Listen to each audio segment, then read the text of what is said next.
হ্যাঁ বাবা, রাস্তার ধারে এই বাটনা বাটা শিলগুলো পুঁতে রেখেছে কেন? আরে ওটা পাটনা বাটা শিল নয়, ওটা হচ্ছে মাইলস্টোন। ইংরেজিতে মাইল মানে হচ্ছে 8 ক্রস, আর স্টোন মানে হচ্ছে পাথর।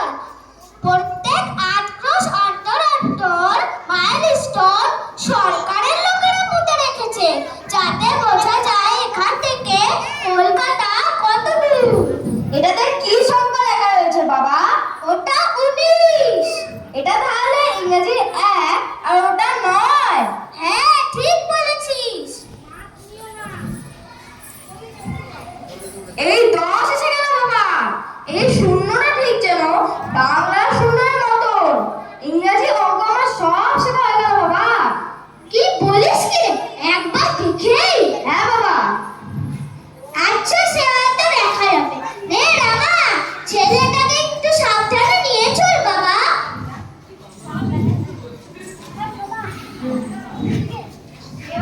কলকাতা যাচ্ছিস বাবা? থাকতে পারবি তো?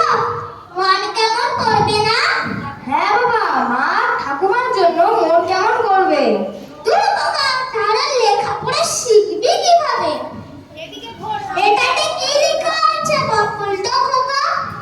এটা ভুল লিখেছে বাবা, এখানে হবে 9, লিখেছে 8। ঠিকই বলেছিস বটে, এটা হবে 9 কিন্তু লিখেছে 8। কিন্তু 9 নম্বরটা যখন বেরোচ্ছিলাম তখন তোকে বাড়ির কথা ভুলিয়ে রেখেছিলাম। ঠিক আছে, চলে যাবে রিয়া। নে নে, এখন অনেক কলকাতা অনেক দূর আছে, অনেক দেরি হয়ে গেল, তাড়াতাড়ি চল। ওদিক থেকে আসো, ওইদিক থেকে আসো, এখানে আসো, ওইখান থেকে আসো, আস্তে আস্তে। আমরা এদিকে সবাই সব চলে যাবে। মা তোমার কি হয়েছে? শুনলাম তুমি নাকি অনেক দিন ধরে অসুস্থ অবস্থায় পড়ে রয়েছো। কিছু না, কদিন থেকে ঠান্ডা লেগে একটু জ্বর আসছে। কিন্তু তুমি এই ঝড় বৃষ্টিতে দামোদর নদী পার হয়ে আসতে গেলে কেন? যদি তোমার কিছু হয়ে যেত? ও আমার সাঁতার কাটার নিয়মিত অভ্যাস আছে মা। কিন্তু এই ঠান্ডায় তোমার গায়ে চাদর নেই কেন? শরীরে যত্ন নাও না কেন? তোমার মতো আমারও অভ্যেস হয়ে গেছে, এসব খেতে আমার কিছুই হবে না। তুমি কিছু খাবার খাও, অনেক দূর থেকে এসেছো। জানো বাবা, আমি এখানে এমনিই থাকি, কারণ এই শীতে গ্রামে অনেকেই বড় কষ্ট পায়, তারা বড্ড গরিব।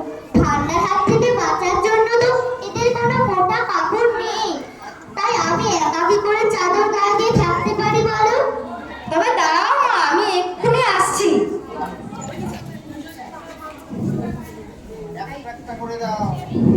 এদিকে ফিরে তুমি এগুলো ওদের দিয়ে দাও। এই গ্রামে ঠান্ডায় আর কেউ কষ্ট পাবে না।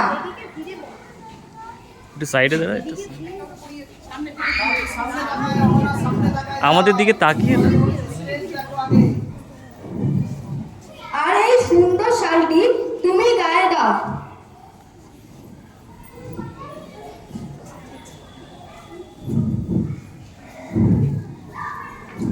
এবার উঠে যাও। চলে আসো, নেক্সট চলে আসো, নেক্সট পাশে বসে আছে। নেক্সট কি? বিদ্যা। ওগো, কেউ আছো? আমায় একটু জল দেবে, আমায় একটু ওষুধ দেবে, একটু খাবার দেবে। আমি কতদিন ধরে কিছু খাইনি।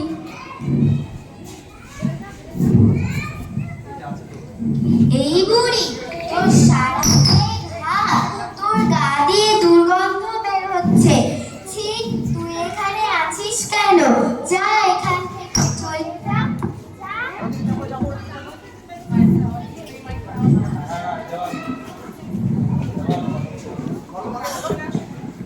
এই বুড়ি, তোর সারা গায়ে ঘা, তোর গা দিয়ে দুর্গন্ধ বের হচ্ছে, তুই এখানে আছিস কেন? যা এখান থেকে, চলে যা। আপনারা এনাকে এমন ভাবে বাজে কথা বলছেন কেন? মা, আপনার কি হয়েছে? আমার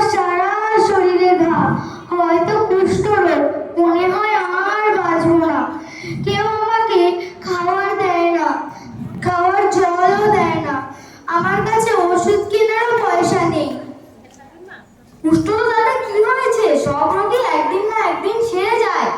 দাঁড়াও, আমি তোমাকে ওষুধ দিচ্ছি।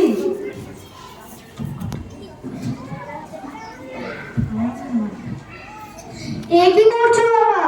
আমাকে ছুলে যে তোমার সারা শরীরে ঘা হয়ে উঠবে। কিচ্ছু হবে না আমার। এই না ওষুধ। তোমার বাড়ি কোথায়? চলো আমি তোমাকে বাড়ি দিয়ে আসি। আচ্ছা বাবা, চলো। ওইটা অবশ্য 500টা নাও, নিয়ে বেরিয়ে যাবে। বাবা, ঈশ্বর তোমার কল্যাণ করুন। আমাদের আরেকটা কি হয়?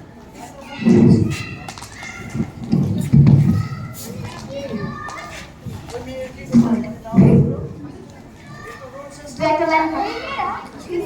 এই মেয়েরা, তোমরা আমাদের স্কুল টাইমে এখন পথের ধারে পথের ধারে ধুলোর মধ্যে বসে খেলছো কেন? তোমরা কি স্কুলে পড়াশোনা করো না? না, আমরা সারাদিনই খেলি। যদি ছোটবেলা থেকে যদি পড়াশোনা না করো তাহলে দেশের ভালো মানুষ হবে কি করে? আমি সে কবে মেদিনীপুর গ্রামের বাড়ি ছেড়ে কলকাতায় পড়তে এসেছিলাম। এখন আমি কলেজে পড়াই। মেয়েদের পড়াশোনার জন্য স্কুল বা কলেজ বলে তো কিছুই নেই। ও, তবে আমার লেখা বর্ণমালায় কথামালা, বর্ণ পরিচয় সহজ সরল বইগুলি নাও না। ওরা রেখে দাও, মাইক্রোফোনটা রেখে দিয়ে বলতে দাও। দেখে দাও, সামনে তাকাও। সামনে তাকাও, সামনে তাকাও, সামনে বইটা ঘোরাও। ঘোরাও। হ্যাঁ। হাত সোজা করে বলো, ডিসকাউন্ট হবে। তারপর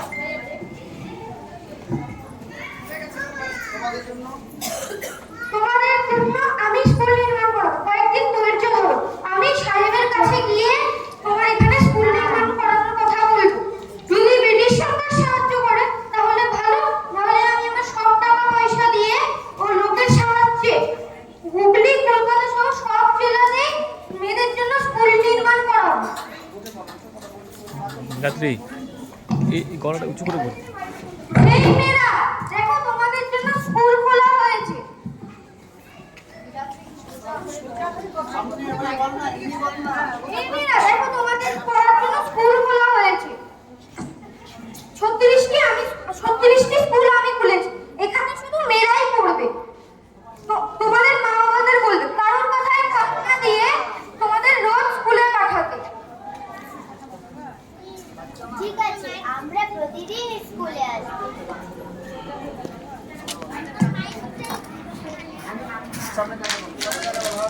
ঠিক আছে, আমরা প্রতিদিন স্কুলে আসব।